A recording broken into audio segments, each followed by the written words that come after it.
I will call this meeting of the Children and Families Committee to order.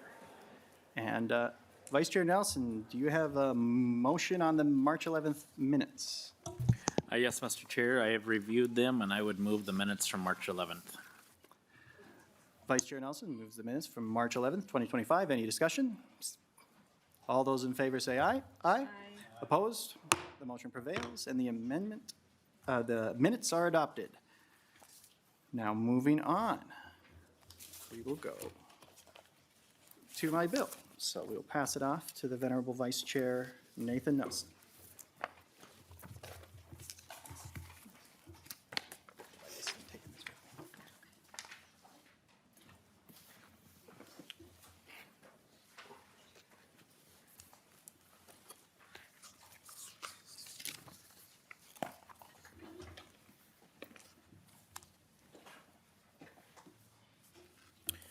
All right, thank you.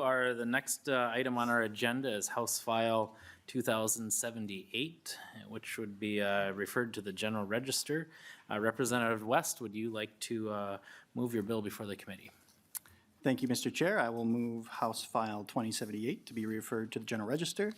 And we had a DE1 amendment drafted and then neglected to submit it again. So like my wife, everybody here can be very upset with my organizational lack of skill.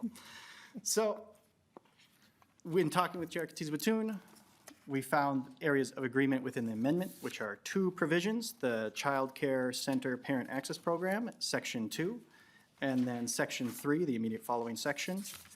So what we will do here is I will move the DE1 amendment, and I'll move to divide the amendment between 7.13 and 7.12 and 7.13. We'll just ask nonpartisan staff to confirm that that is divisible there. Ms. Mock? Thank you, Mr. Chair. So the question is if it's divisible at page 7, line 12, correct? Yeah, and yes, it is. Okay, so there is a motion to divide the amendment, and I think we'll work on the first part of this. I will work on the second part. Second part first? It gets more complicated. I will now move to divide the second part of the amendment at lines 14.2 and between lines 14.2 and 14.3. So, and then take up the first part of that amendment, which would be the juicy middle of the bill. Okay, Ms. Mock, if you would like to explain that or confirm that? Mr. Chair and members, I can confirm that the amendment as divided can be further divided after page 14, line 2. Okay, Chair West?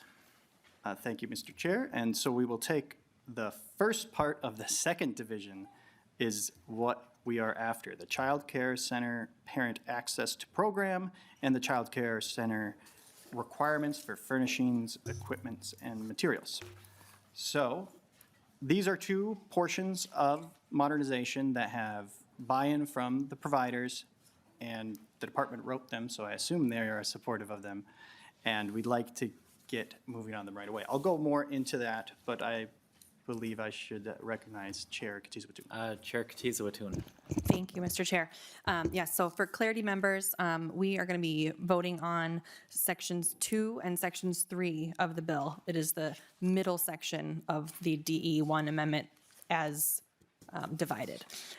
And just like Chair West mentioned, this is language from the department that we saw previously in conversations of the draft 2 licensing discussion, and that has approval from child care providers as well. So we're moving forward on this, and as it will be at the General Register, we found common language, and the rest of the language can still be under consideration by the committee, but won't be moving with this proposal. Okay, Chair West? Thank you, Chair Katiz-Batoon. Thank you, Vice Chair Nelson. So I guess we'll go to a vote and then discuss it. Okay, So we are going to be voting on the sections 2 and sections 3. As has been outlined, it's between 7, Representative Hicks. We do have quorum. Good question. Good question. But yes, we do. Thank you. 7.13 and 14.3 are the two lines. Yep, 7.13 and 14.3. Or two. Or Point two. 14.2. That section of the bill will be looking to adopt. So all in favor, say aye. Aye. Those opposed? The motion is carried. So now on to the, I guess that's the underlying bill now. I will, withdraw the other parts of the amendments. Okay. And to the bills. So now, for those of you who saw House File 2078, the underlying bill is not, prior to being an amendment, is not particularly something I would want to support. But it's hard to get jackets these days, so I thought this is a great time to move forward on pieces of the modernization movement that we find agreement. And in particular, when I've been talking to childcare providers, in particular teachers, it's always the furnishings, well, the furnishing and equipment section, where they are obligated to keep all toys that are supposed to be in the room within access to children. And if anyone here has kids, you know you don't do that in your own house. You do not let your children have whatever they might be age appropriate to have. So it provides an exception for art products and music, I believe. So that when, let me just make sure I got that right so I'm not confusing anyone. Recording in progress. Okay. Oh, there we go. In 8.25 is what we're looking for in the DE1 amendment. So they must make age-appropriate materials available, but art materials and musical or rhythm instruments may be stored in locations not accessible to children, but still must be made available at least once a day. So that is really the key point is imagine having to watch 8 toddlers or preschoolers, and then also not being able to stop them from maybe dumping out paint, playing instruments incessantly and viciously. Imagine being that parent, and we expect our childcare workers who are sadly underpaid to endure that under the current rules. It makes absolutely no sense. So this is something that we can make teachers' lives a little easier without any real cost to the state, which is a step in the right direction. I will make one additional comment about the rest of this rule. So it lists out all the furnishings that are required to be in a classroom. And one thing I want to bring up is when you list out things this prescriptively, you can have inspectors who are here for safety purposes when they inspect a childcare center spend their time counting the number of musical instruments in the room, counting the number of toys. Or that is not exactly a good use of their time. So in the future, I think it merits discussion for the rest of it. Then we have the first portion, which is the child care center parent access. So this just clarifies, which I can't imagine very many child care centers assert this right, but an enrolled child's parent or guardian must have access to the child at any time the child is in attendance at a child care center, unless, which this is an important unless, there's a court order or legal documentation that restricts access to the child. For obvious reasons, we need that caveat, but this makes it, I'm surprised this isn't how it is already, quite honestly. You'd assume you have access to your own child when they would put them in care. But that is something that came out of modernization that has broad support, and it's my belief and what I would like this committee to work on as we move forward in crafting a larger bill is that we look at modernization that they're working on the draft for next year, where they're going to take the final drafting materials and then present it, that they do what they can to make it, we can make their lives easier for providers sooner rather than later by passing things like this.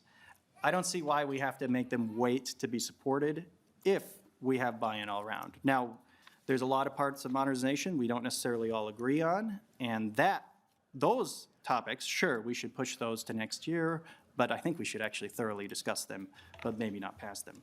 So it's of my mind, I would like to see a product of this committee as we work together to go through this modernization draft 2, find stuff that genuinely makes providers' lives easier, and has buy-in from the department and the providers, and move those forward. And that is the purpose of me bringing this bill and DE1 forward today. So, without further ado, that's all I got. Okay. Do you have any public testimony you want to go to?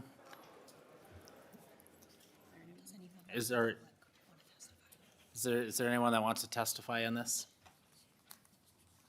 Okay, seeing none, let's go to member questions. Representative Hicks. Thank you so much. Chairs, I do have a question about section 2. It says a court order or other legal documentation. I just want to make sure from the department that in a situation where there is not a custody court order, so unmarried parents, mom has full physical legal custody, there's no court order in place, and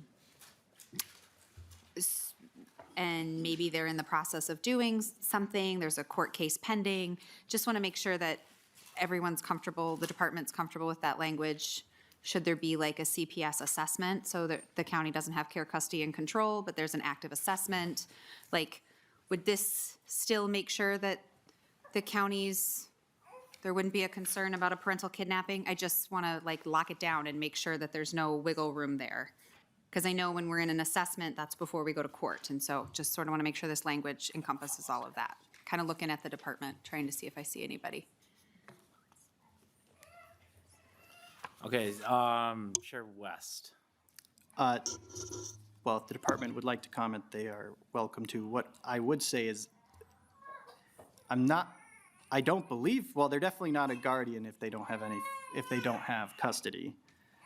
They're a parent, but if they don't have custody, I would consider the document that says they don't have custody would account as legal documentation. Representative Hicks. So there is no document. So the way that custody works in Minnesota, if parents aren't married, is that the mother has full physical and legal custody until a court decision is made. And so in many cases, when parents are not married, and they're living together and cohabitating, it's never a problem until it's a problem. And so I just want to make sure that if it's a problem, that there's an issue, any kind of a custody concern in those spaces, that this language on both sides of that coin, right? So on the side of the coin of like where there isn't official documentation, but the father is actively involved and an equal parent, and on the flip side where there isn't official documentation, but maybe there's a child protection assessment where they haven't gone in front of a judge yet, and we're in the assessment phase, but there are safety concerns, and maybe there's like a safety plan, which isn't a legal document, that we're not going to be in a pickle. So this is just me looking at both sides of the coin and making sure that this language is strong enough. I don't actually know, Chair West. I'm not trying to be like difficult in any way.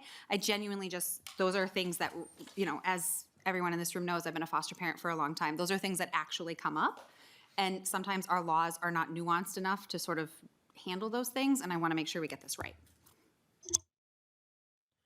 Chair West. Thank you, Representative Hicks. Committee is exactly where we bring up these kinds of concerns, so there is no offense or anything taken.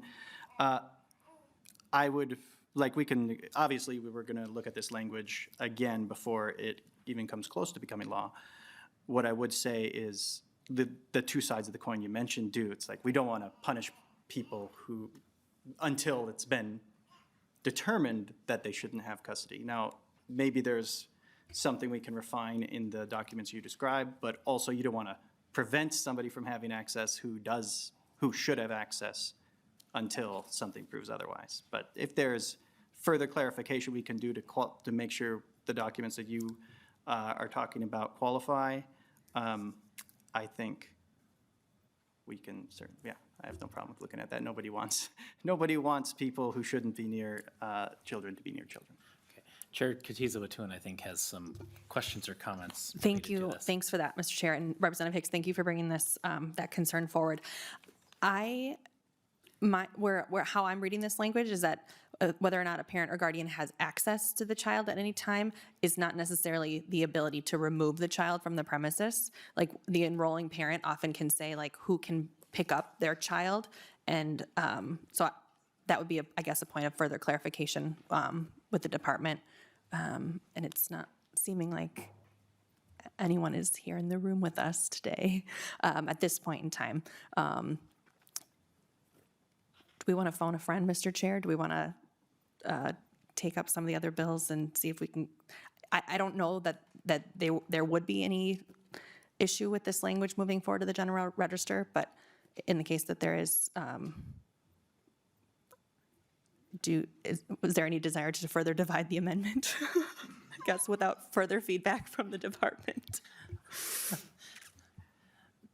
I yield to you. Is there, I guess I don't see anyone from the department here that I can see. I don't know if nonpartisan, I guess we do have somebody maybe, so.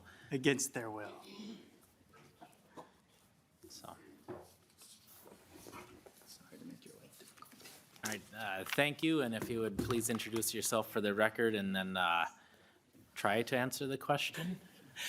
Thank you, Mr. Chair. Ari Didion, Legislative Director for the DHS Office of Inspector General. We haven't had a lot of time to review this language, so I'm not sure if I could comment on if it's workable or not. So, and I unfortunately don't have any of my licensing staff here today, so. But we can certainly follow up and get more information on whether or not that language is workable. Okay, Representative Hicks. Thank you so much, chairs. I'm open to however we want to do this, but if we're moving to the general register and we don't know whether or not this would protect a child who's in a CPS assessment, I think we should consider pausing until we can confirm that that's not going to be a problem. Because when we're in assessment, prior to investigation, there are no legal documents, that it's still confidential, that it's usually a safety plan, which wouldn't necessarily be, I'm very concerned that when CPS is in an assessment is the most likely time for a parental kidnapping. And so we just need to be really sure. Okay, Chair West. Thank you, Representative Hicks. I think your concern is not, like, if it's still confidential, it's like, how do you even legislate that? But what I would say is the whole purpose of this is have an agreement. So we can just delete lines 7.13 to line 7.17 and move on with our day. Is that, so I'd move an oral amendment, delete lines 7.13 to 7.17. Thank you. Ms. Mock. Mr. Chair and members, so this language that's in this section 2 actually comes from the draft, excuse me, the draft regulation modernization from DHS. It's in the language that they have put forth for the future regulations. And it, if you were to remove that everything on 715 after the comma, the language would actually not be necessary, because currently, under rules, parents of enrolled children may visit the center anytime during operations. So what's being added in the draft regulations and what's been then put forth here is this, unless a court order or other legal documentation restricts access to the child.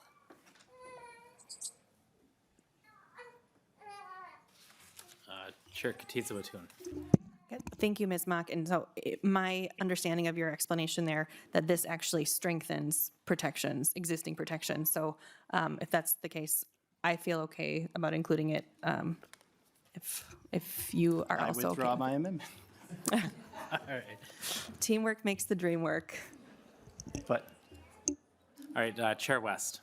Because my goal is to torture the committee legislative assistant as much as possible, I did move the oral amendment. So, oh wait, oh no, or I didn't, never mind, I got the laser eyes. So, But the purpose of this bill, is more to introduce the conversation and to get a childcare bill onto the general register. But is to introduce the concept of let's make their lives easier where we can. Let's not make them wait if we don't have to. okay. Well, thank you. Is there any further discussion on this? Any further questions? Seeing none, Chair West, do you want to renew your motion? I'll renew my motion to refer House File 2078 as amended to the general register. Okay, there's been a motion to renew, or Chair West renews his motion to send House File 2078 to the general register. All in favor, say aye. Aye. Those opposed? It's carried. Like pulling teeth. All right. Maybe we'll go smoother after this one now, so thank you, and Chair West will be coming back to the gavel, and the next bill is up.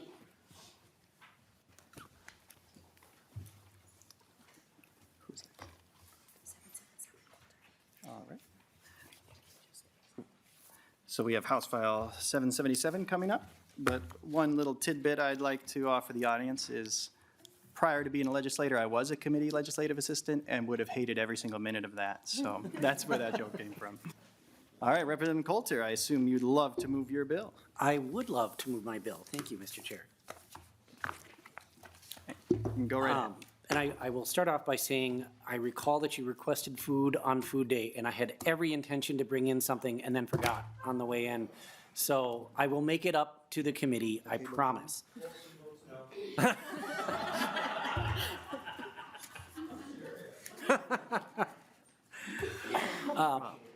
If you didn't have one of my constituents as your testifier, you would have. Well, thank you, Mr. Chair. Representative Oh, excuse me. Thank you, Mr. Chair and members. And House File 777 is a bipartisan bill, growing more bipartisan every day. In fact, just today, Representative Davids was added as a co-author to provide funding for food shelves. We know, obviously, that food insecurity and hunger continue to be on the rise in Minnesota. Excuse me. In 2024, Minnesotans made nearly 9 visits to food shelves, 1.4 million more than in 2023, and more than double the number of visits that happened in 2021. Combination of higher grocery prices and the end of emergency SNAP benefits has put many more Minnesotans into a difficult position. Food shelves across our state do incredible work, but they simply don't have the resources needed to keep up. And when that happens, people go hungry. Nearly half of food shelves in this state came from children and seniors. So House File 777 would put $8 million total, $4 million each year in the biennium, towards supporting food shelves across our state so that they can continue helping Minnesotans who need it the most. And with that, I will gladly turn things over to my testifiers. All right, we'll go to the list of testifiers, starting with Reverend Dr. Al Garaki, Boulevard.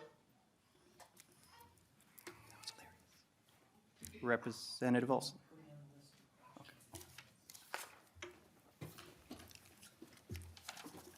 Dr. Garaki, good to see you. Yeah. Please introduce yourself for the record and proceed with your testimony. Well, thank you so much. I'm Al Garaki, and I'm a pastor of Hope Church.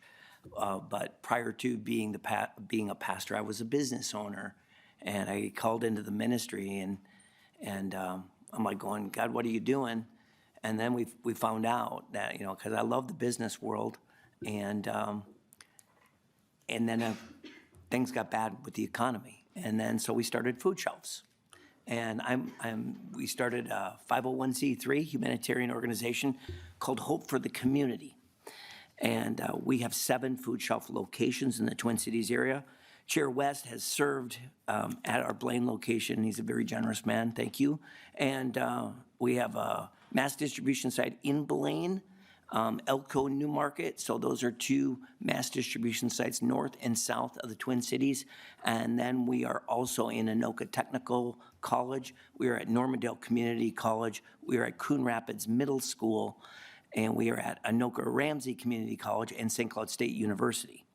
And you were right to read off those statistics because every year since our food shelves have been operating, we've had great increases. Last year, with all 7 food shelves in operation, we served 96,000 households, 298,000 people in those households, 2.3 million pounds of groceries. That is, to give you, you're throwing numbers around, but that's like 80 semi-trucks filled with food.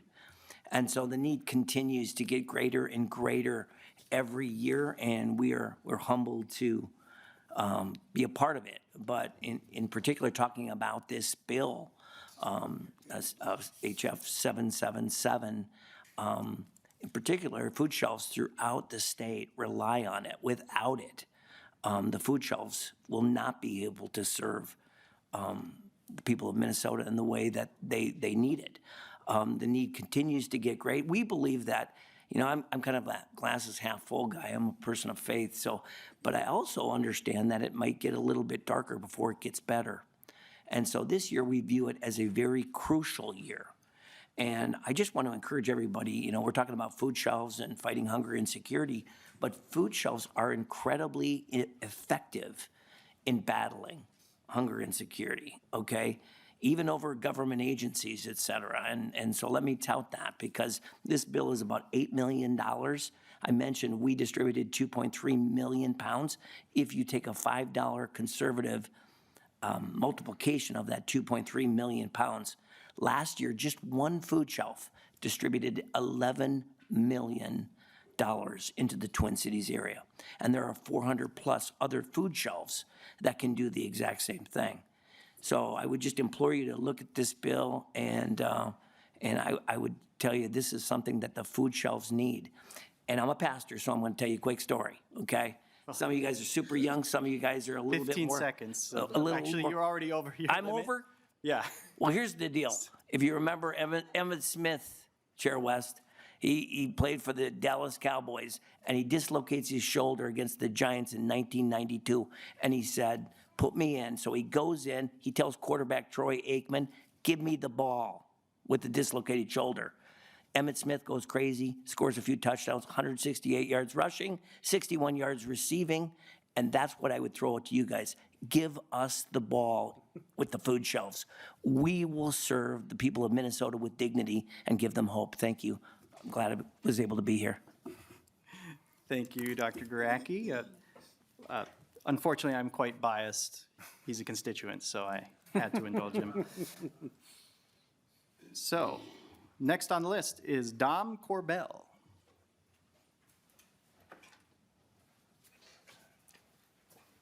And you'll have to let me know if you live in Blaine, Ham Lake, or Columbus. No, I don't. So I'm Dom Corbell, Executive Director of Community Pathways of Steele County, located in the great city of Owatonna. I've been in this role for 3 years, and about 30 days into this role, someone said something to me that has guided everything I have done since. I sat down with the shopper who was registering, and I was trying to get her a bunch of resources above and beyond just food, and she stopped me dead in my tracks, and she said, Dom, you need to understand something about hunger. Hunger is paralyzing, and until I take the worry of food off the list for my family, nothing else matters. You can give me all the ideas you want. Until hunger isn't an issue for my family, nothing else matters. And I thought about that, and I've rephrased that in my head of battling hunger and taking the worry of hunger away for those we serve is about creating stability. And when we create stability in people's lives, that leads to mobility and change and eventually prosperity. But it only happens in that order. House File 777 is a bigger picture file than just the individuals we serve. It's about creating stability for us as food shelves. This is critical, flexible funding that guarantees we have the opportunity to sit in front of those we serve and provide that stability for them. It's flexible funding, and we can use it in the ways that our food shelf needs to. I know I can tell you in Steele County at Community Pathways, it goes straight to our food budget. That's how we choose to use it. Our food budget this past year was $420,000 to cover the need in Owatonna. It's also flexible in regards to it is a fair allocation across the state. There's a formula used by the food group and Hunger Solutions that everybody gets what they need based on the usage their food shelf has. So my ask of you is very simple. Let's not just get this bill, House File 777, out of committee today. This is a bipartisan bill, as Representative Coulter said, bipartisan by the day growing, which is super exciting in the work I do. Let's get it through committee. Let's get it to the floor and let's get it voted on so that we can do the work we do. Give us the stability needed to provide stability for those we serve. And never forget, until we do, hunger is paralyzing, and you have the power to help us overcome that. Thank you. Thank you, Mr. Corbell. We have a remote testifier for number 3, Rick Kocherek. Yes, hello. My name is Rick Kocherek. I work at a food shelf at Prism Golden Valley, and I just want to share my experience working and using a food shelf over my life. As a child, I remember using a food shelf and how just a few bags of groceries would make a big difference since we had a larger family. My mom and my stepfather would often have us eat first to make sure we wouldn't go to bed hungry, and they would only eat maybe once a day, if that. When I had my son, I started using SNAP benefits, and that still wasn't enough to support my family there, so I started going back to food shelves to make sure my family had healthy and stable food to eat. And then during COVID, when the pandemic came, my son's mother lost her job as she was in the service industry, and I was a commission job, so I lost a lot of income during that as well. So I went to the local farmers market to use my SNAP benefits and market bucks, and that's where I discovered Prism here in Golden Valley.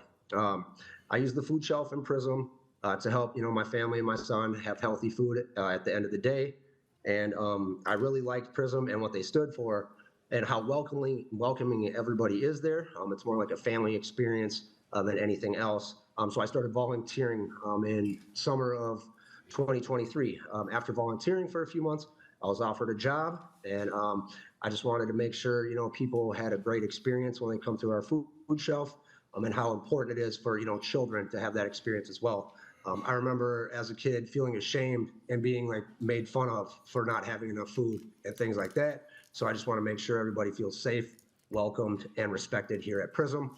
And other than that, to speak on some numbers here at Prism, we do about 125 people on average a day, with about 20 new intakes every day.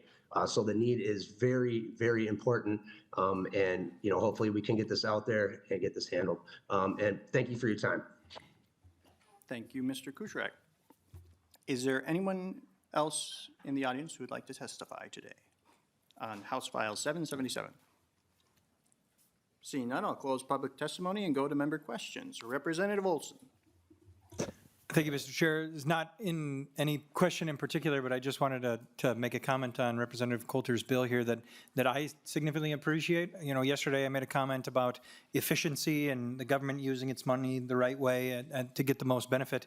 And I really appreciate the fact that of these millions of dollars that are going to be sent to these food shelves, 96% of the appropriation is going directly to food shelves, and the commissioner only gets to use 1.8% of those funds. So I really appreciate that. I think that when state dollars are being utilized for a purpose, the more we can send it directly to that purpose, the better.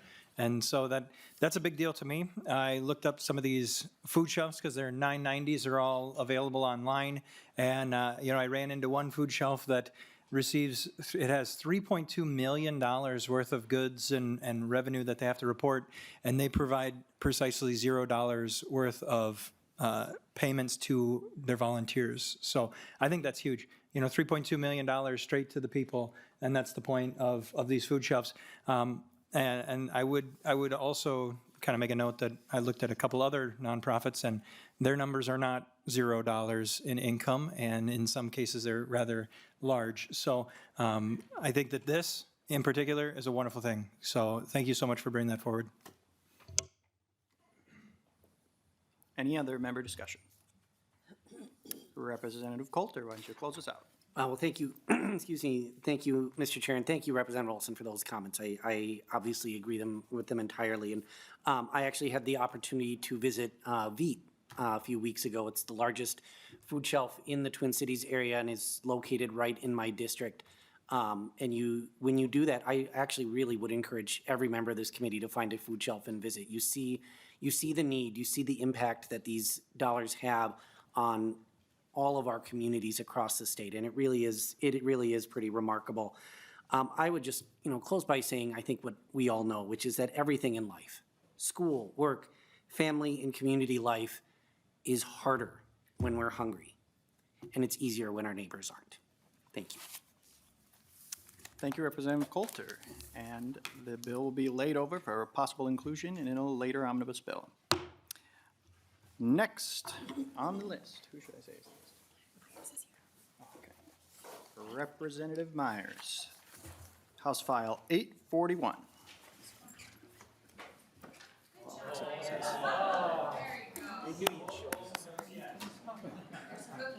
Okay. All right. I will move House File 841 to be re-referred to the Committee on Ways and Means. Right? Thank you, Chair. Representative Myers. Thank you, members, for having me today.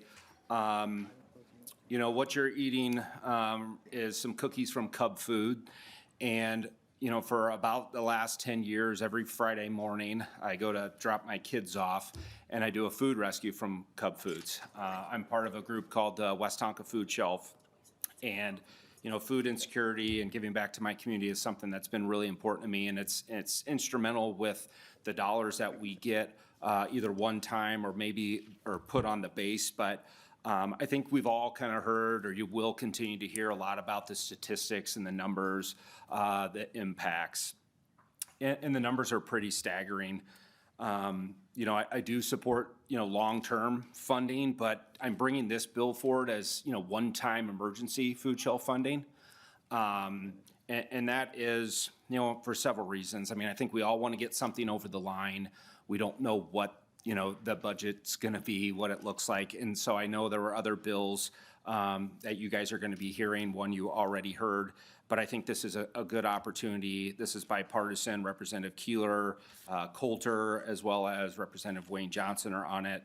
And I think I do have one testifier available. Yes, we have Michelle Bottenfield, remote.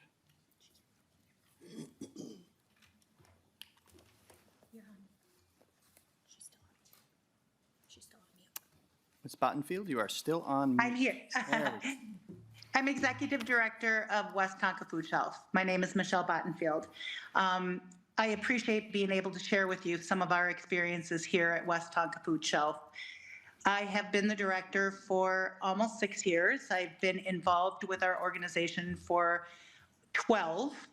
Everything from running the counter and helping our patrons to rescuing food rescue every Saturday with my husband, and then buying prior to becoming the director.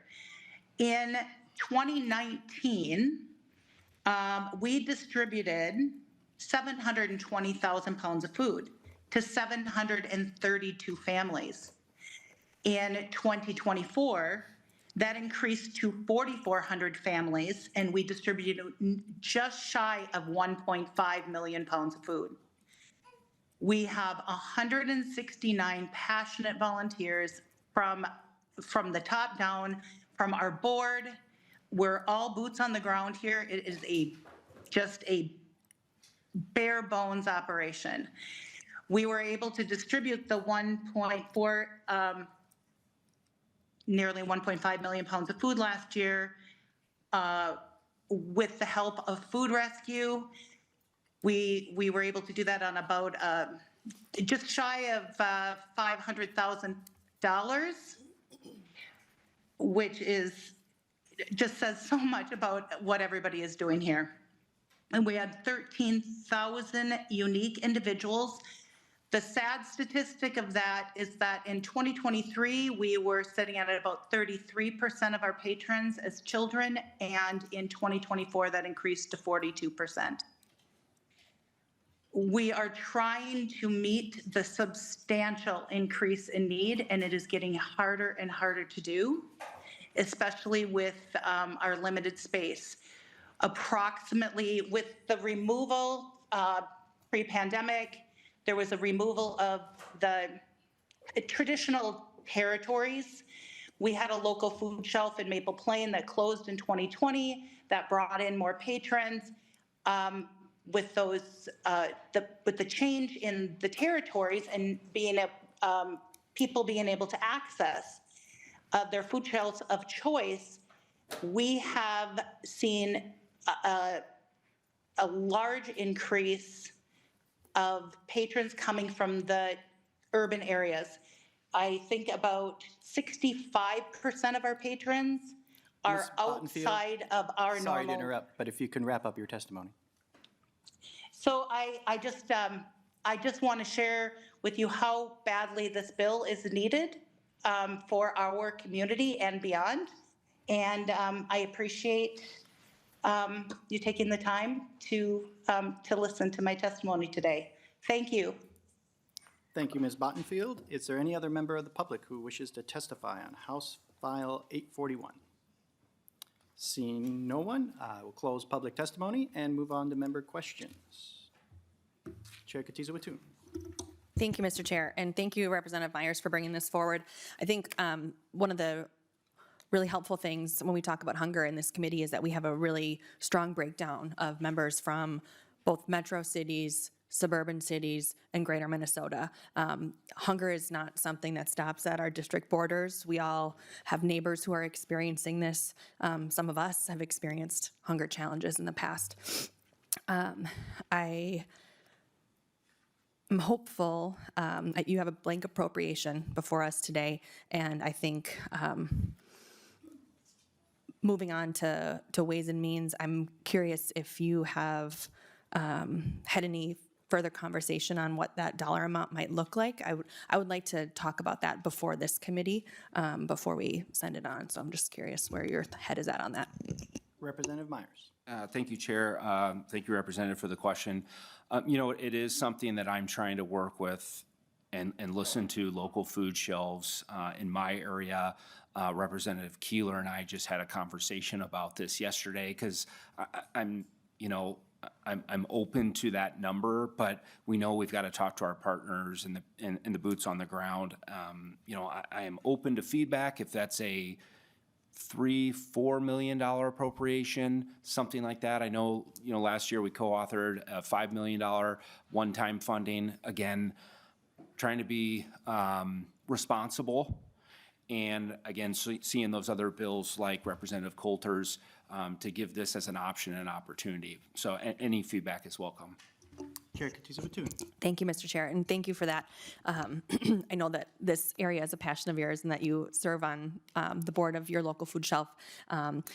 I think that to the extent, is the idea that this bill would potentially move as a standalone emergency proposal as opposed to being a part of the children and families budget as a whole, to the extent that we're going to have funding that we could dedicate to ongoing investments in this area? Representative Myers. Thank you, Chair. Thank you, Representative. Again, just laying it out there, I'm very open to if this wants to be included or if this wants to be a standalone. Again, I don't know where this committee and where we're going to fall when it comes to the budget for ongoing. I know there's some big asks, again, trying to put something out there that no matter what, we can get across the line. And I think this is kind of the lower end of what, the asks are. Chair Katiza-Watun. Thank you, Mr. Chair. I guess I have a little bit of concern letting the fine folks on Ways and Means, including the chair and myself, make such an important determination when this is a huge part of the conversation and our jurisdiction here in this committee. So that is my hesitation. But I appreciate you bringing it forward. I think it's really important. I just want to make sure that this isn't in lieu of potentially other more ongoing or permanent investments in this area. Representative Myers. Yeah, and thank you, Chair. And just to add to that, I mean, this could be a parallel track bill. Again, and I appreciate you pointing that out. You know, parallel tracks giving us options and opportunities I think are important. Any other members' questions? Seeing none, I will renew my motion that House File 841 be re-referred to the Committee on Ways and Means. All in favor say aye. Aye. Opposed? The motion prevails. You're on your way to Ways and Means. Yes, thank you for the cookies. Now, our very own Representative Turbo Lightning, House File 1112, Representative Hemmingsen-Jaeger. And if you ever want me to stop calling you that, you are welcome to tell me to. It's all good. I've been called Okay. I think it's hilarious. All right. Go ahead and introduce your bill. Thank you.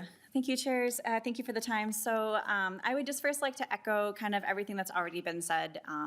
All the stats, all my stats were consistent with the testifiers before us, so these are good stats, although scary stats, because we have a lot of hunger, we have a lot of need, and the need is growing. On a personal note, I actually fear that it's going to get even worse. You know, people in my district are worried about layoffs that they see at the federal level. We're worried about economic downturn. So it's really important that we have this conversation, and I thank you for the time today. I would like to kind of go up one level from food shelves and start talking about food banks, another integral part of the hunger relief ecosystem. These food banks are kind of the backbone of the ecosystem, using their large purchasing power to source and distribute most of the food available at food shelves, as well as food distribution programs throughout the state, kind of like a wholesaler.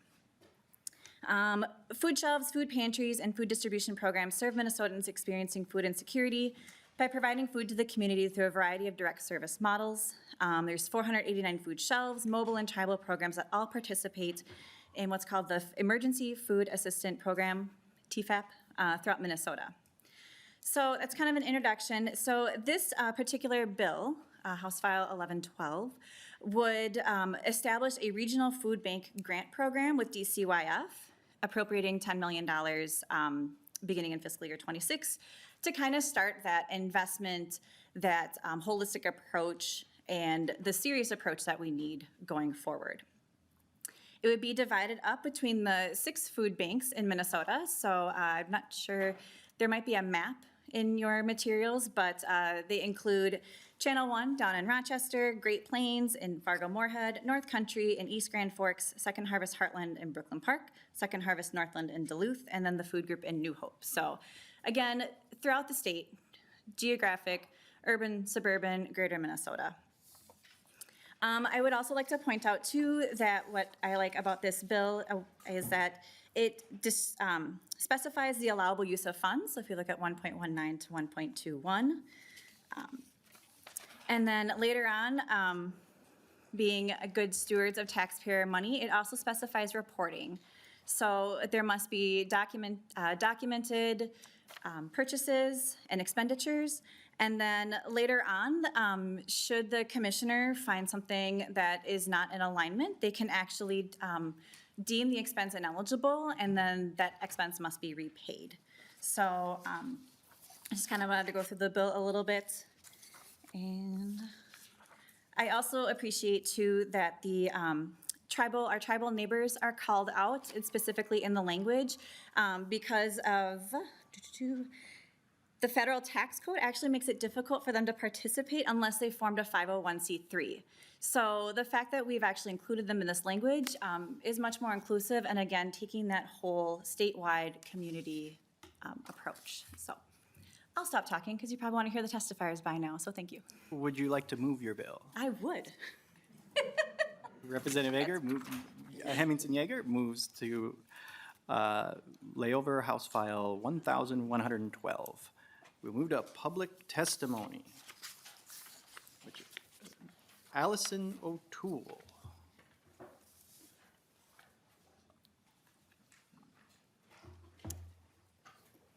Please introduce yourself for the record and begin your testimony.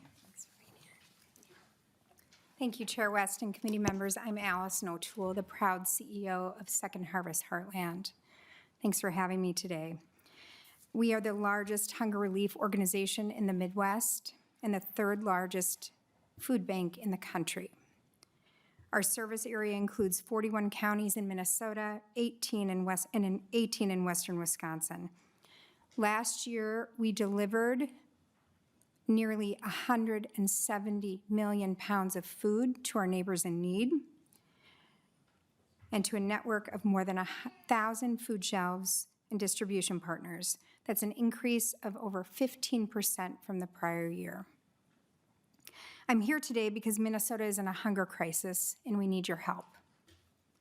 Our recent statewide hunger study found that 1 in 5 Minnesota households are food insecure, and 30% of our state is uncertain they'll be able to afford groceries in the next year. Additionally, Minnesotans visited food shelves 9 million times in 2024, a near doubling over the last 2 years. This growth is unsustainable. The root causes of this rise in hunger go beyond access to food. Simply stated, people can't afford their lives right now with rising costs in housing, childcare, energy, and more. Minnesota is fortunate to have a strong statewide hunger relief network. And at Second Harvest Heartland, we're able to stretch a dollar further than anyone thanks to our own purchasing power, which benefits our food bank partners across the state, and we act with urgency to meet the need. Right now, the state provides no direct funding to food banks, despite the critical role we play. This bill, House File 1112, would address that by providing $10 million in funding to be split among the 6 food banks serving Minnesota and participating tribal nations. Funding which would be used exclusively for sourcing and distribution of food. Importantly, this funding would have an outsized benefit for food banks in greater Minnesota, where the need is equally high and resources harder to come by. To be clear, the need is much greater than this ask, but understanding the challenges you face in balancing the budget now and into the future, we believe this is both meaningful and reasonable. And I encourage the committee's strong support of this bill as well as the others being heard here today. Now is the time to come together and strengthen, not cut these programs and policies that will help us end hunger in our state. Thank you. Thank you, Ms. O'Toole. Next on the list is Jessica Francis. The next person seems to be remote. They didn't know they could see them. Thank you for coming down. Please introduce yourself for the record and begin your testimony. Committee Chair West and House Committee members, my name is Jessica Francis, and I'm the Executive Director of Open Cupboard Food Shelf. We have locations in Oakdale and Maplewood, and we serve people from across the East Metro and beyond. We distributed more than 6 million pounds of food to our community last year. About 2.2 million pounds of that food was food that we rescued directly from retailers, but the majority of the remaining pounds of food came from Second Harvest Heartland. I'm proud to be here alongside Representative Hemmingsen-Jaeger in support of the regional food bank grants. Food shelves like ours are strained, as you've been hearing throughout the hearing, and trying hard to meet our community's needs while also keeping our own expenses on track. And we're committed to making sure that the food that we're providing to our shoppers is the items that they tell us that they need most. So that's things like milk and meat and fresh produce and other essentials. Those are the items that are most expensive at the grocery store, and when there's an unexpected car repair or a big medical bill comes up, those are the first things to go. So the Regional Food Bank Grant helps food banks keep those essential items in stock. We have a volunteer named Sue who orders all of the food for our food shelf. That's 6 million pounds. She's got it all in her head, and she's ordering all of that food. And so when she is doing that ordering and she sees things like ground beef and eggs, which are items that were purchased through last year's appropriation for the food bank grant, when she sees those hit the inventory list, I think I can hear her cheering from across the building. It makes a huge difference for us, and we hear from shoppers what a difference it makes for them. One of our recent shoppers, Annabelle, recently shared this with us. She said, "It's so nice that there's produce and fresh salads and fruit. There was a day that I cried because there were eggs, which I had been wanting for so long and I couldn't afford. The impact that the food has made on me is immense." So I just want to say thank you for the funding that was approved for last year to support these food bank grants. The new funding that's requested in this bill is just essential for food shelves in our effort to keep meeting the increasing need. So thank you so much for your consideration. Thank you for your testimony. Now, next is Virginia Witherspoon, who is remote. Hello. Hopefully you can hear me. Thank you, Chair West. I'm Virginia Witherspoon, Executive Director of Channel One Food Bank in Rochester. Channel One serves 13 counties. Every place we serve is rural other than the city of Rochester. And we're facing a hunger crisis in southeast Minnesota. In our region, Channel One distributed 18.9 million pounds of food for calendar year 2024. This is an increase of 35% year over year. And thank goodness, because the increase in need is staggering. Looking back to January 2022, we had about 15,000 shopping visits per month in the region. Fast forward 3 years to present, and it's about 35,000. Channel One runs a food bank and the largest food shelf outside the metro area. 25% of our shoppers in Rochester are driving in from outside Olmsted County for food. Many of those are driving 45 minutes to an hour. Why are they doing that? Because the need is so great across the area that they can't get enough food in their communities. We serve about 10,000 household visits per month. So that's 2,500 times that people drive into Olmsted County for groceries. The February shopping experience at the Channel One food shelf wasn't great. For the first time in 2 years, we served less than 500,000 pounds of food in a month. And this is not because the need is going down. This is because there is not enough food in the food bank. Between this February and last February, the weight of inventory on hand fell 59%, or 714,000 pounds. And why is that? Food donations are down, the cost of food is rising, and the need is soaring. We're already making hard choices. We're not buying eggs and we're rationing milk for the region. If it were not for the one-time funding from the legislature last year, we would not have enough food right now in our food bank. And without funding from the state this year, by fall, people will be standing in line for food in rural Minnesota, and we will be turning them away. Thank you so much for considering this funding. It's essential to make sure that rural Minnesotans don't go hungry. Thank you for your testimony. And last on the list, we have President Robert Larson, who is also remote. Hello, Chair West, members of the committee. Dakota name is Tatanka Ichaptata. I'm the Itancha Chashiapi. Robert Larson is my English name. Most folks call me Deuce. I am testifying in capacity as the president of the Lower Sioux Indian community in the state of Minnesota. The Lower Sioux Indian community in the state of Minnesota, a sovereign and federally recognized Indian tribe, supports House File 1112. This bill includes funding support to assist regional food banks and federally recognized Indian tribes to purchase, transport, and coordinate distribution of food to those in need. One of the community's priorities in our strategic plan was to address food needs. So in 2020, the community, along with Jackpot Junction Casino Hotel, coordinated with a nonprofit organization for food packaging distributions available to anyone that needed it. In 2021, the community opened a food pantry building to address these hungers. In 2024, the community's food pantry averaged 1,080 household visits per month, and this includes an average of 1,993 individuals per month. Our food pantry helps serve the hunger needs of individuals and households regardless if they're from our community or not. Having additional funding would support the community's efforts to provide food assistance to those who need it. I urge the committee to support House File 1112 that helps address hunger. Appreciate your time on this important issue. Kadamian, thank you. Thank you for your testimony. That ends the list. Are there any members of the public who would like to testify on this bill? Seeing none, I'll close public testimony and move on to member questions. Representative Olson. Thank you, Mr. Chair.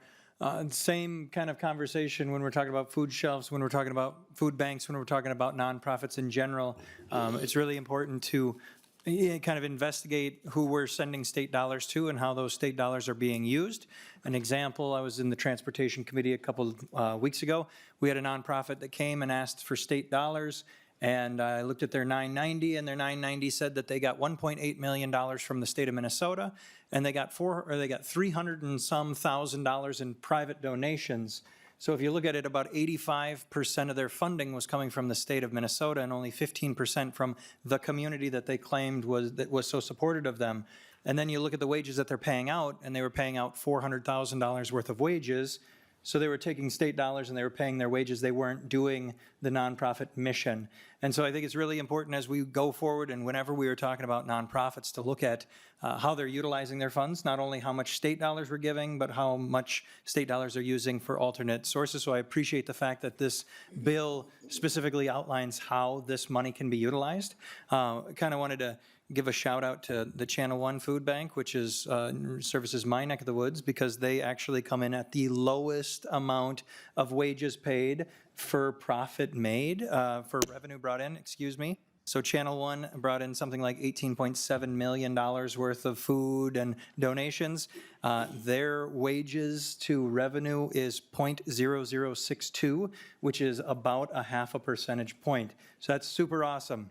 Another shout out I think goes to Open Cupboard, $13 million, and wages were 0.0094, so less than 1% of that nonprofit goes towards wages. So those are the two that I want to commend for a great job ensuring that that you're utilizing the money that you're being given as your nonprofit and really truly pursuing the mission that you're given. That's not to say others don't deserve one either, but those are the math numbers that I brought in, and they're significantly under the 1.8 that we're telling the administration that they can take for the food banks. So there you go. We got nonprofits doing better than food banks. Right? Food shelves. Yeah, I know. Well, the department's taking the 1.8 out of yours. Yeah. Right. So it's less than that. So that's what I'm trying to say. That part I did. That's what I'm trying to say. So thank you so much. I appreciate it. Representative Sencer-Mura. Chair, could I comment really quick? Oh, Representative Hemmingsen-Jaeger. Just want to say thank you, Representative Olson. Open Cupboard is the closest food shelf to my district too. So. Sorry, I wasn't listening. That's okay. You do that a lot to me. No, I'm kidding. Just want to say I appreciate the shout out to Open Cupboard as they're the shelf that is closest to my district and serves my district. So thank you.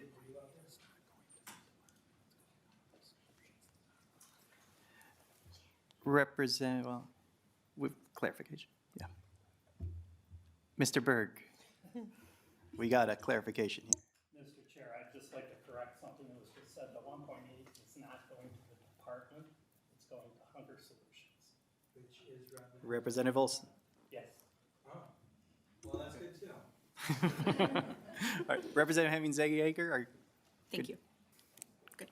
Representative Sencer-Mura. Thank you, Mr. Chair, and thank you, Representative Olson. Just want to comment a little with that. I think I agree with you. We should be really thinking about how we're giving money to nonprofits, what the salaries are. I think we should all look at that, and that's all public information, so there are things that we can look at. I do think, though, I guess I just have a little bit of an issue with, like, we want to give money to the organization that pays the lowest wages. I think that that's, like, one piece of a picture. I don't think that's the whole piece, right? Let's say that it's an organization that does, you know, food relief, but also provides wraparound services. I would assume that that organization spends more on wages because those employees are giving out services. Some organizations that are just doing food shelves, maybe we want to look to lower wages, but I just think it's one piece of the picture, and I think it's a little bit incomplete. If we really want to talk about how do we want to direct the department to give out, you know, funding to the best nonprofits, I just think there might be multiple factors to look at than just what are wages. I think that's one piece of the puzzle. And for example, I would much rather give to an organization that is spreading out wages throughout many workers, maybe than, you know, putting it into one worker. So those are some of the things that I would be thinking about. Thank you. Representative Olson. Perfect, thank you. I'd like to respond. I think that we're on very similar lines. We're just maybe not crossing perfectly.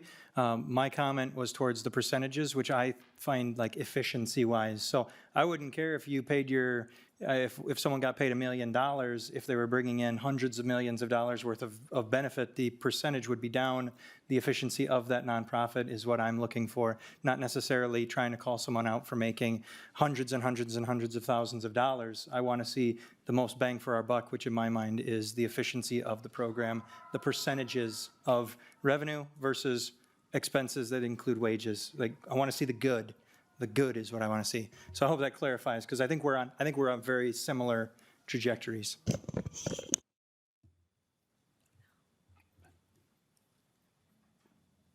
Representative McDonald. Mr. Chair, I have a question for actually Ms. O'Toole, I believe. She could. So as you approach the testifying table, just a question regarding the Emergency Food Assistance Program, and I see that it's a 100% federal program, and we received money from the federal government. And I was just wondering, what do you have a number on that? Ms. O'Toole. Yes, thank you, Mr. Chair and Representative McDonald. Are you talking about the TFAP program? Correct. So I will circle back because I don't want to misstate numbers. I don't have the specific numbers there. We do receive about, and the entire network probably receives, we receive less than 10% of our budget in federal funding. And so if you want a breakdown of that, I'm happy to follow up with the committee on that. I don't have that right now.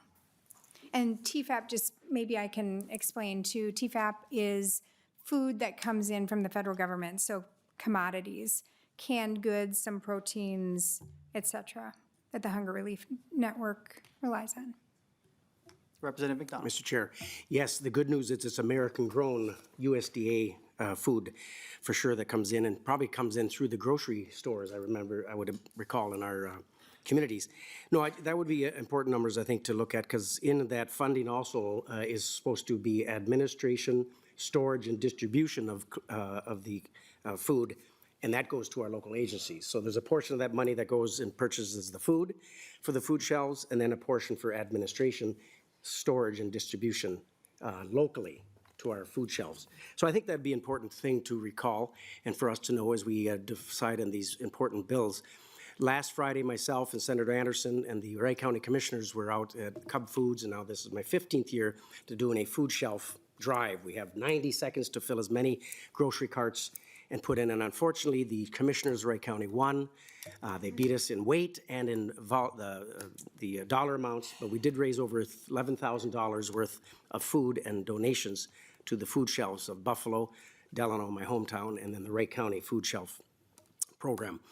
And then the Wright County Dairy Association donated $3,000, $1,500 to Delano's Food Shelf and to Buffalo, and it was orchestrated through the Farm Bureau. So they're doing great work out there. But one thing they did share, and I don't know if anyone that you can answer this, Ms. O'Toole or someone else, but through the TFAB program, the volunteers at the food shelf shared with us that folks are coming out from as far as Mankato, Roseville, Plymouth, Minneapolis, and they're coming to Montrose, to Buffalo, to Delano, and loading up vanfuls of food. If you're a part of the TFAB program, you can't deny someone's hunger, which makes sense. But at the same token, we got volunteers in Wright County, and I'm sure you all have volunteers at your own food shelves, that food really should go to feeding the hungry in our districts. When we work and donate our money to help our local food shelf. I don't want people coming in from other cities who have their own food shelves coming in and taking food away from the people in our county. So I don't know what can be done about it, or if it was just a fabrication. I can't believe it was. I'm sure it is, because I've heard it numerous times. But can anyone address that, Ms. O'Toole? Can you address it, or is there someone from our staff that could address that issue? I would imagine people are concerned about that, and maybe you're not. I certainly am in Wright County, that we make sure that the hard work of the volunteers and the money and the food that we do helps first those in our county, and those who are in other counties. If they can't, their counties can't help them, then we'd be happy to. But on our TFAP, if you're a part of that program, which you get federal funds, then you cannot turn down anyone hungry. Sounds good on the surface, but because there's a limited amount of food, sometimes we're turning down people in our own hometowns, in our districts, and that's not good. Yeah, thank you, Mr. Chair and Representative McDonald. We do not administer that program, so I defer to the Department of Children, Youth, and Families on that, if there's anyone here. And we have somebody approaching. Thank you, Ms. Toole. Please introduce yourself for the record and proceed. Thank you, Mr. Chair. Members of the committee, for the record, Nick Dem with DCYF. Representative McDonald, you are correct in terms of what the TFAP program regulations say. Food shelves are not allowed to turn people away. They're not allowed to ask for IDs, where they live. They have to serve anyone who is in need and shows their need when they show up at the food shelf. So that is how the federal TFAP regulations currently operate. Senator McDonald. Yeah, thank you. Yeah, on the surface, that's good. We don't want to turn away people that are hungry, but according to the TFAP and the USDA website, you have to be eligible. And eligibility status has to take into, if they want to be part of the program and receive federal funding, we do have to follow some of the rules that they have with the monies that they send to our districts. Wouldn't you agree?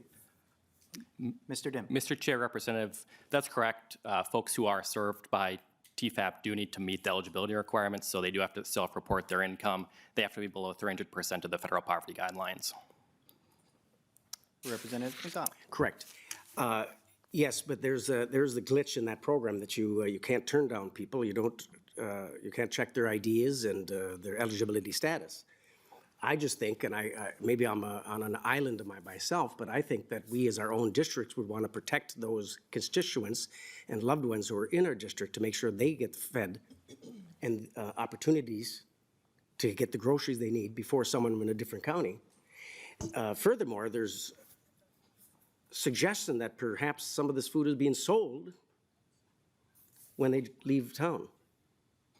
And that we just, as a committee, we can't allow that to happen if we really want to feed our constituents, our friends, our neighbors, our loved ones. Anything to respond on that? Mr. Dem. Mr. Chair, Representative, I certainly appreciate your concerns, and obviously we want to make sure that the folks who are in their communities are being served by the resources in those communities. I would also say we have to follow the federal guidelines. That's a requirement, so there's not a lot that we can do in terms of following the TFAP regulations and what they say about equal access at food shelves. Representative McDonald. Lastly, Mr. Chair, thank you. Well, offline perhaps, if we wanted to get together and talk about this, if it's an issue, if other members think it's important, we certainly can maybe look at something we can do to save our own food shelves in our districts. Representative Hemmingsen-Jaeger. Yeah, just kind of as I'm thinking about that, thank you, Chair. Valid concerns. We all want to make sure that our own communities are taken care of. But as I sit back and think about it too, like for someone to drive that distance, like I think it just highlights the need that people are going to these great lengths to get food. And that really just shows what dire need we have and what kind of crisis we have in Minnesota. So my comment. Anything? All right.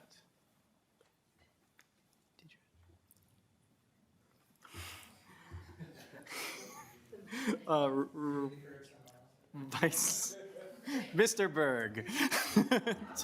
Mr. Chairman, I'm not trying to correct anyone, but there was a question about the federal dollars for TFAP, and I have a partial answer, which is there is a grant of $3.69 million annually for the storage and distribution cost portion of TFAP only.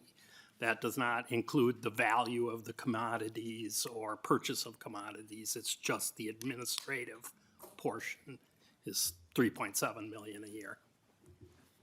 Thank you, Mr. Berg. Mr. Chair? And thank you for always being proactive. Like, more information is good, I think, so appreciate it. Representative McDonald. Mr. Chair, just lastly to Mr. Berg, since he brought that up, in that 3-point-some million, what did you say, 3.9 or 3.7? And that's distributed out to the counties and the districts, is that correct? Some of it? Mr. Chair, Representative McDonald, I would have to check with the department to see exactly how it goes out. I don't know that off the top of my head. Mr. Dem, we have more right here. Mr. Chair, since I'm here, the most recent numbers that we have for the federal TFAP resources that we're getting as a state are $5.6 million a year. 1.5 million of that is for storage and distribution, and 4.1 million is to make TFAP food purchases. Vice Chair Hansen. Thank you, Chair, and thank you for this. You might want to stay here. This may be a question for you. I don't know yet. It also may be a question for research, but I don't know that we've really talked a lot about this in this committee. I think we did last session, but I wanted to just put this back on the record today to just have a conversation about the difference between states that have a food bank model only or a food shelf model only, and that we are a hybrid state that does both. And if there was any information that research may have, or if the department has about why we do it that way and what was the precipice for this. I think what I've understood of this is that there's obviously the transportation infrastructure that really matters a whole lot of getting that food across the state, and also the negotiations with any kind of bulk food purchases and things like that. So those are kind of the two pieces I understood that why we did a hybrid model here, in order to not put those sorts of responsibilities or I guess tasks onto shelves, which tend to have fewer employees and smaller budgets and all of that sort of thing. But I just wanted to see if I had that right, and maybe if somebody could say it more eloquently than I, to put it on the record. Thank you. Mr. Dem. Mr. Chair, Representative, thanks for those comments. I think I would say that, food banks and food shelves kind of serve two critical elements of the emergency food distribution system. They're kind of two pieces of the puzzle.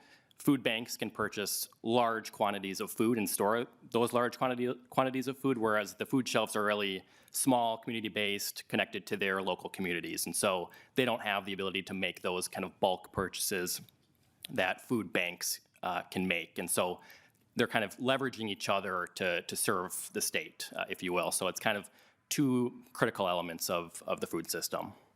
Vice Chair Hansen. Thank you, Chair, and thank you for that answer. I appreciate that we have kind of some barriers that are in place there. So in light of those barriers that our food shelves face, how do food banks make sure that the food they're getting to food shelves, since food shelves, I don't want to say can't, but it's a barrier to get it themselves, are they offering a discount on this food? Like, how does that model financially benefit that, as opposed to food shelves building an infrastructure of their own transportation infrastructure and storage infrastructure? Thanks. Mr. Dem. Mr. Chair, Representative, I think that's a great question. It's a little bit out of my depth in terms of how the food banks operate. If any of the representatives from the food banks want to speak to that, they can certainly come up here and maybe provide a little bit more information, and I would welcome them to do so. Any interest? All right, we got a taker. Please introduce yourself for the record, and please share with us the valuable information you have. Yes, thank you, Mr. Chair. Members, my name is Zach Rodvold. I'm the Director of Public Affairs at Second Harvest Heartland. And Representative Hansen, to answer your question, for this bill that's before the committee right now, the entirety of the funding would be used to source and distribute food to food shelves at no cost to them. And food banks do their best to do that whenever possible. A lot of the food that we receive is donated food, large-scale donations, corporate donations of food. We do have to purchase food, and especially in light of rising need now. And just like the cost of groceries is impacting family budgets, the cost of food, even at the wholesale level, is impacting food bank budgets. And so this money would put more food into the system at no cost to food shelves than would be without this money. Somebody else came in. You're good? Okay. Vice Chair Hansen. Thank you, and thank you for that answer. I really appreciate that. I really wanted to just have a full-fledged conversation. I understand what the bill before us today is. I, again, wanted to make sure the whole committee, we're a great bipartisan committee learning a lot together, and so I wanted to get that on the record for us, too. I just also want to be sure that just because our smaller food shelves, who are the core and the glue of our communities, do not have the resources to do something, we do want to make sure that they're getting that directly to them. I love this no-cost model. Hats off to that. That's great. Can we see more of it? I would love to see more of that, not just from you guys. I think just nationally, we need to make sure we're getting that food there as best as we can. And that's all my comments. Thank you. I would say we are having a full fleshed out conversation on this particular bill. Representative Nadeau. Chair.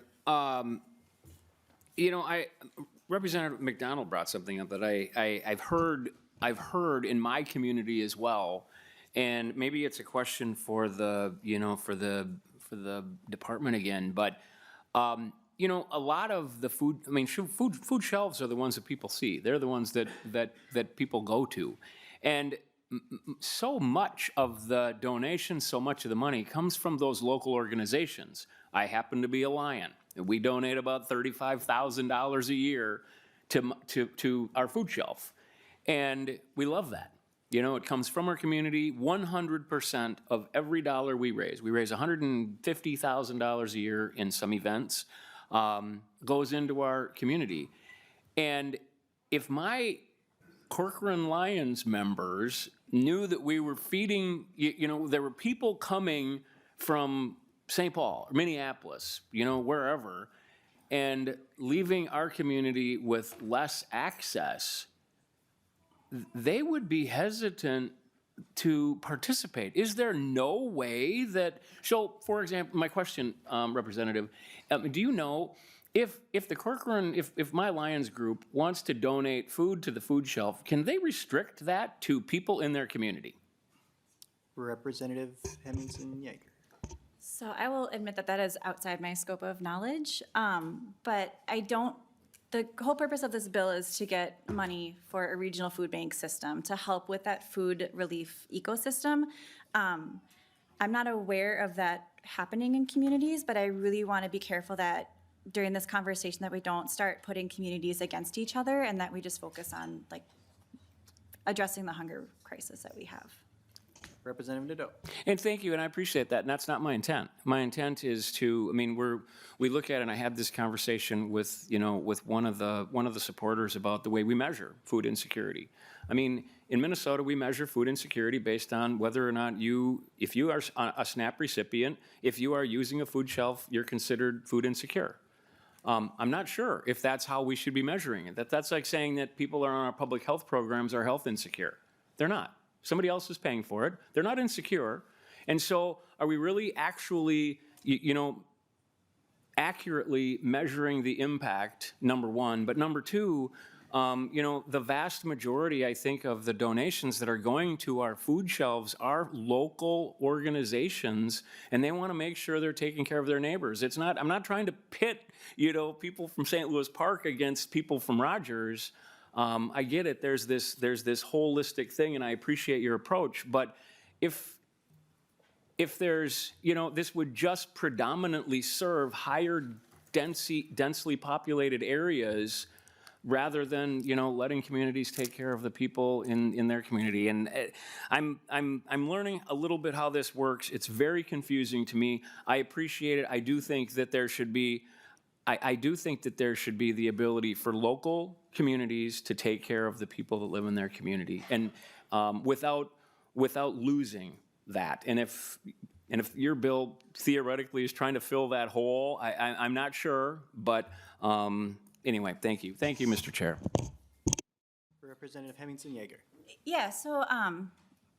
Just kind of a reminder too that our food bank system, there's 6 spread throughout the state. So they're out in Fargo-Moorhead, they're down in Rochester. They're not, there are some in suburbs of the cities too. But it's not just, we're not just talking about higher density areas. I lost my thought. Okay.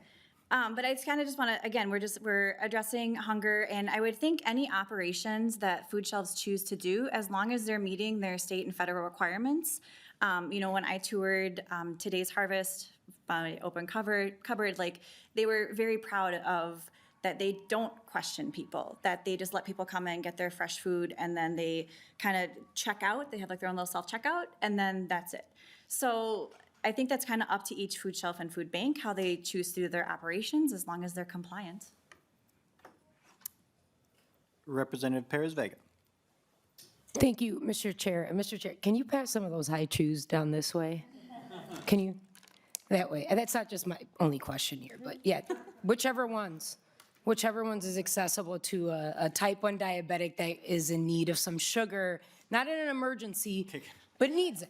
Okay. Happy to. Representative Hemmingsen-Jaeger, thank you for addressing this, bringing this up to the table. The same way that I just asked our chair if I could get some accessibility to food that I can eat, should be the same response as what we're doing for whether you're in Greater Minnesota, who I do have a lot of Greater Minnesotans in my district here all the time, lined up around the building just across from the Capitol complex when we think about the Dorothy Day Center.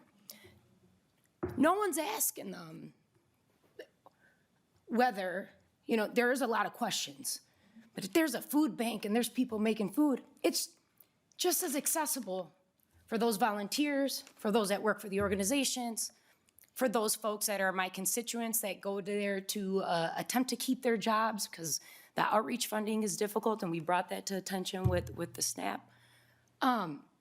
There's no hesitation. They don't look at your district. They don't look at what town you live in. There's churches that are nonprofit organizations that are 501c3, okay, that have 990s that are reported to us, that are food banks, whether they are right outside of the reservations that I go to in my other work as being an artist, touring or teaching children in those schools who are in deep need, that are writing to us, every member in here, to talk about them needing a meal outside of their breakfast and lunch programming that they're receiving in the schools.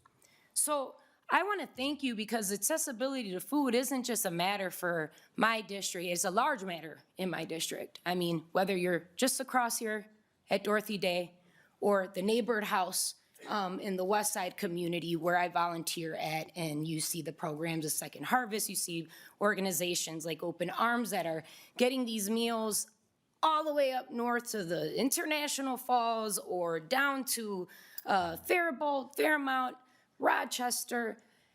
It's about making sure that our Minnesotans are healthy. And if it's about a status or they need this documentation, we should be figuring out how to have accessibility just like the churches do, just like the worship places do, because it's providing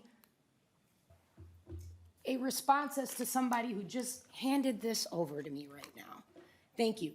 I'm going to enjoy this high chew, and thank you, Representative, for bringing this subject to matter, because if they need the high chew up in the reservations, if they need the high chews in Hibbing, Minnesota, they need the high chews in Rochester, they need a little bit more comfort, like a soulful meal that they can have around their families, because that's the motion of what makes a good Minnesotan, is that we're providing that type of labor, and it costs money, but I heard a no cost, right, Representative Hansen, on what was presented here, and I think that should give us, as with nonpartisan, bipartisan values, that we should accept that and see how we can get more of those no costs, but give food to our families.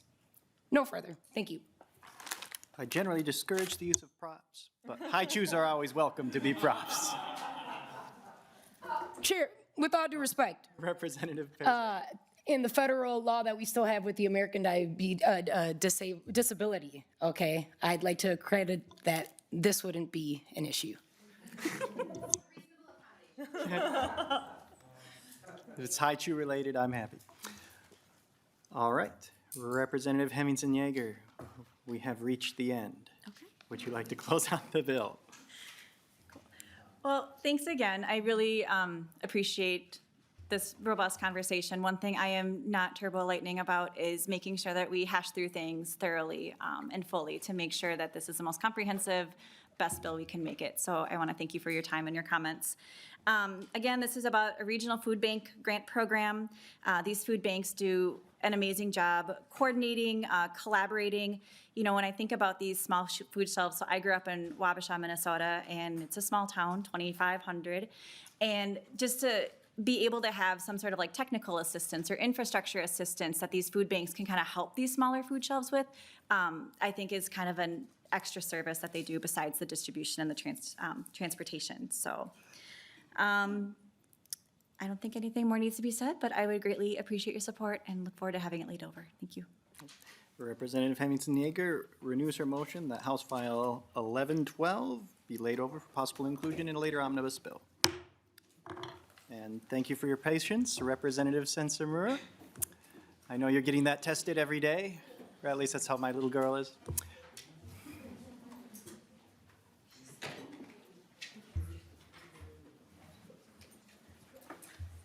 Are you offended she didn't bring it over? Just get over here. No, she asked us who wanted to face it. Oh. Thank you, Mr. Chair. Good to see you. And Feel I'm free to not move a your bill. voting member, so do you want to move the bill? Oh, yeah. I must continue my iron-fisted rule. Do you want to move your members' bill? Or, I'll move the House File 1098 be laid over for possible inclusion in a later omnibus bill. Representative Sencer-Mura, to your bill. Thank you, Mr. Chair, and thank you, committee members, for the robust discussion today.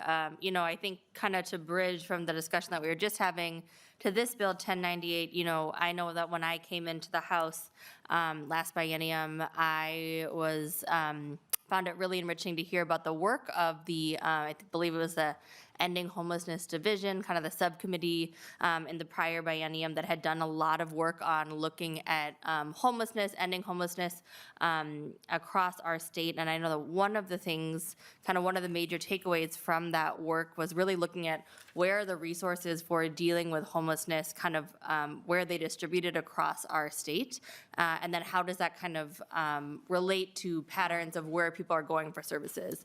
And one of the things that that committee found was that a lot of services are really, what's the word I'm looking for?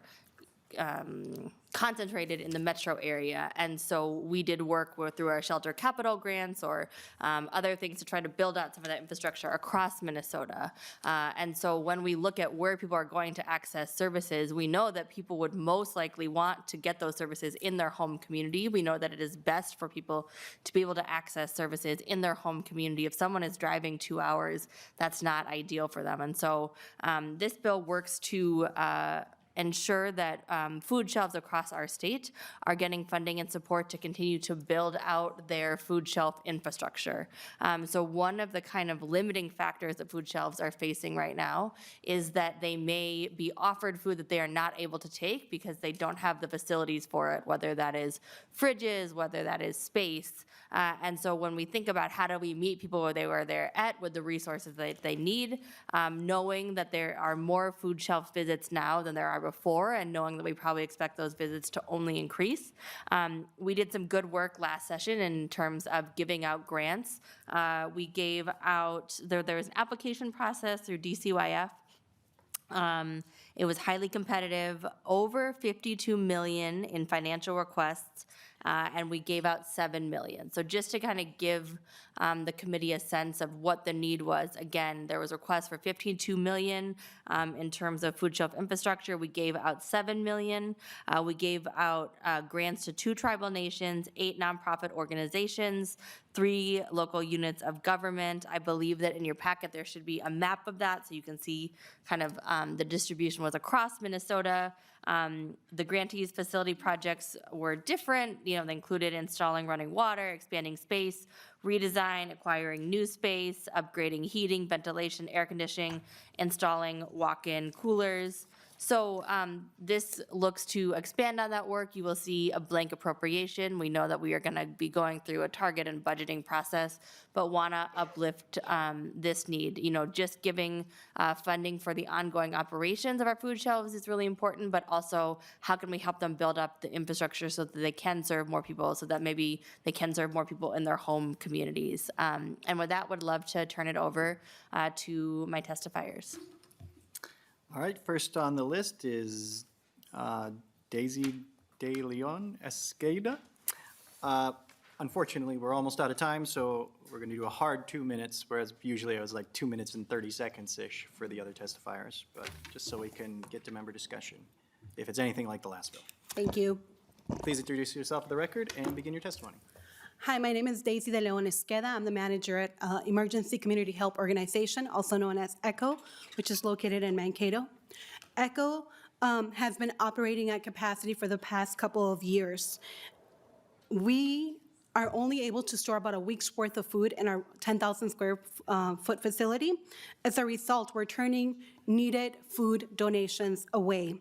In 1 year, we turned 150 pallets away. This was the equivalent of $465,000 that we could have used. When we found out that there was funding available for infrastructure, we were excited, and we knew that we could apply, and this would help us provide better services for our clients. Unfortunately, we did not receive the funding, along with 102 other food shelves around the state. So we kept chugging along. We broke records, and breaking records for food shelves is not really a good thing. So last year, we provided 2.4 million pounds of food to our constituents.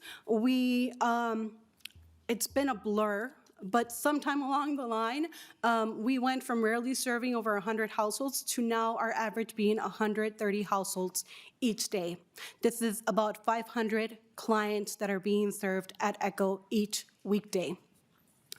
Because ECHO is located near large grocery stores and a Walmart distribution center, we have the ability to accept or access undeliverable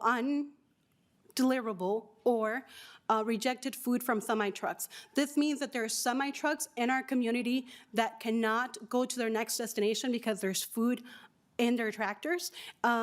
And because Blue Earth County has one of the highest poverty rates, we're trying to be resourceful. We're trying to use the resources that are in our community. So for us, expanding is a no-brainer. This means that we can take those donations that have nowhere to go, that are currently ending in landfills, and use them to feed our neighbors. A larger space will allow us to decrease food waste.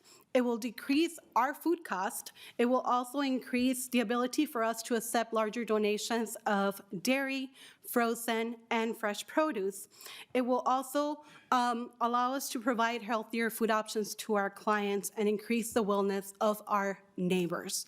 Not only this, but because we partner with other hunger fighting agencies, we sub-distribute. So that means that we share anything that we have in excess with these smaller food shelves that are not able to take these donations, and we're able to pass these benefits down to them. Bill, House File 1098, can not only benefit ECHO, but it can also benefit other food shelves and Minnesotans across the state. So I really do hope that you consider this and that it moves forward.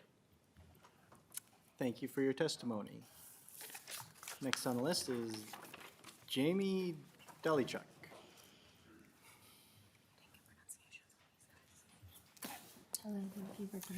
Don't worry, nobody gets my name right. My name is Jamie Dolenchuk, and I am the president of Community Emergency Service located in the Phillips neighborhood. I had a 30-year career as a senior executive in Cargill, and I volunteered with Food Shelves, and I ended up deciding to leave, and now I spend my full time acting as president for CES. For those who don't know, CES has been around for 55 years. We are one of the largest food shelves in one of the poorest neighborhoods of the Twin Cities. We are operating out of the Phillips neighborhood. Today, I operate a food shelf which serves upwards of 500 people per day. I'm one of the largest Meals on Wheels provider in the state. We provide about 425 meals per day. And I also operate a program called Anna Meals, which is the only program in the state of Minnesota that provides free pet food and veterinarian services to people that are at risk and in need. And my staff will often say to me, it's not about the pets, it's about the people. This year alone, CES has literally doubled the amount of people that we serve in the Phillips neighborhood. Our neighbors are amongst the most diverse in the state. 90% identify as BIPOC. 65% of the people that come to my food shelf are single mothers, and 40% of the people that I serve are children. It's really heartbreaking.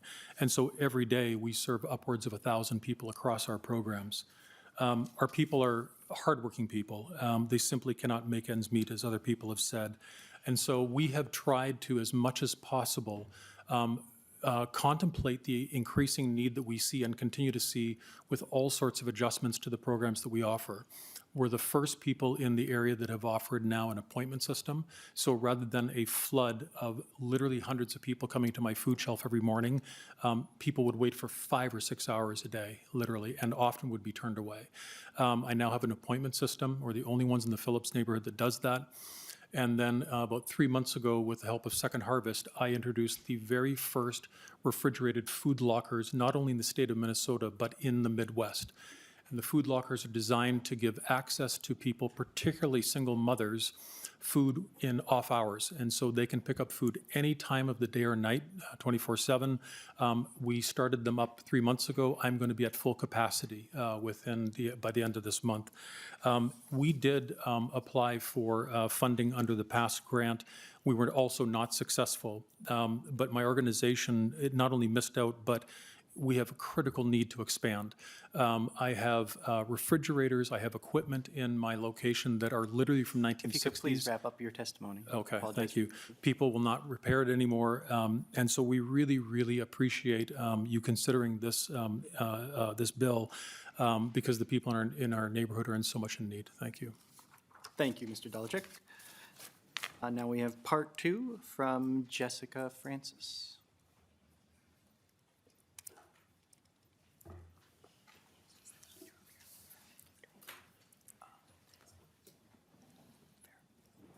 Please introduce yourself and begin your 2-minute testimony. All right, great. Committee Chair West and House Committee members, again, my name is Jessica Francis, and I'm the Executive Director of Open Cupboard Food Shelf in Oakdale and Maplewood. I'm glad to be here with Representative Sencer-Mura today and have the opportunity to let you know about the infrastructure grants for food shelves. Open Cupboard was fortunate enough to be one of the 13 agencies that received a capital infrastructure grant in the 2023 legislative session, and the impact of that grant was transformative. We were approved for funding in early 2024, and that helped us renovate space to open a new location in Maplewood. The space we had leased had been a grocery store many years before that, but it had been vacant for decades, and it required substantial renovation to get it ready to serve the community. Our service had grown more than 1,000% between 2020 and 2023, and we were bursting at the seams at our Oakdale location. We needed this to open the second site, and more importantly, the community needed it. And we wouldn't have been able to do it without the funding that we received. In December of last year, we opened our Today's Harvest Maplewood site, and we're now serving more than 3,000 households each week through that site alone. As the need continues to rise, our service levels are continuing to grow every month. And thanks to the infrastructure grant that we received, we are ready to meet the need. I'd like to invite all of you to come and visit our Today's Harvest Maplewood site and see the impact of that infrastructure grant in action. I know that there are many, many food shelves across the state that are facing the same challenges and the same pressure. We've been hearing about that today. Every week, we at Open Cupboard are seeing hundreds of new faces, people stepping through the door for the very first time because they simply cannot afford the fresh and healthy food that they need for their families. So this infrastructure funding will play an essential role for the state's support of our collective work. And it truly is collective work across the food shelves and food banks and all of the agencies supporting us to make sure that Minnesotans have the access to the fresh and healthy food that they need to thrive. So I thank you very much for your consideration of this bill. Thank you for your testimony. We have 2 members, and then Sencer-Mura can Representative Sencer-Mura can close. So Vice Chair Hansen, do you? Oh, we have one member. Oh, I lied. Representative Hemmingsen-Jaeger. I know you're good for it. Thanks. Just want to put out a second plug again. What they did at today's Harvest in Maplewood is really cool. Like you walk in and like you feel like you're in a grocery store, so it kind of gets rid of some of that stigma too. And it was innovative because they had a board member or a volunteer like went to Australia and like saw how they're doing things there and like brought it back here. So just really proud of them in our community. Chair Katiza-Watun. Thank you, Mr. Chair, and thank you, Representative Sencer-Mura, for bringing this bill forward. All of these bills are super important. We know that the need is greater than ever, and that the food shelves, in partnership with the food banks, are doing the hard work of making sure that people's bellies are full when they lay down for bed at night. But this bill in particular is one that I know would help my local food shelf. Former Representative Jennifer Loon is the executive director, and so I toured in January, and they're bursting at the seams. And I think to some of the previous comments about whether or not you can ask folks for identification, I think, to the extent that there are people who aren't being able to get what they need in their local area, I think, food banks can allow them to continue serving in their community instead of potentially having to shut their doors if they're not getting the donations that they need locally to be able to bring that food to the folks who need it. So I think what your comments were earlier, just about being able to expand and provide some of that locally is best case scenario, right? I mean, that's kind of all what we hope, so that people don't have to travel to get what they need. And I think that one of the things that's really important is that, when we look at sort of, right, the world of excess that we live in, and the amount of waste that's created, and the amount of packaging and junk and just all of this, it's more in this consumeristic society. I think that we really have to sometimes take a good hard look and say, when we have more than we need, build a longer table and not a higher fence. Because everybody deserves to sit at that table, and everybody deserves to have full bellies when they go to bed at night. And I think that we just have to make sure that we're doing everything that we can here at the state level with our federal partners, that we're not cutting social safety net programming, that people who depend on it literally to live in the name of tax cuts for the uber wealthy. And I think this discussion is very worthy of that. It's a huge part of the problem of what's happening, and making sure that everybody has access to the things that they need. So I appreciate you letting me make closing comments to all the bills on your bill, but I appreciate your time. Representative Sencer-Mura. Thank you. I'll just close by saying, we waste so much food in our country, as Chair Katiza-Watun said. I would like to change our economic structure so that we don't have people that are going hungry. But in the meantime, I think this is a good stopgap measure to ensure that if we have food, it doesn't go to waste. It can go to people that are hungry. Thank you. Thank you, and I'll renew my motion that House File 1098 will be laid over for possible inclusion in a later omnibus bill. And that, committee members, ends my iron-fisted rule of the committee. We will now move to power sharing next week, but I will chair Tuesday. So, see you then. Committee's adjourned.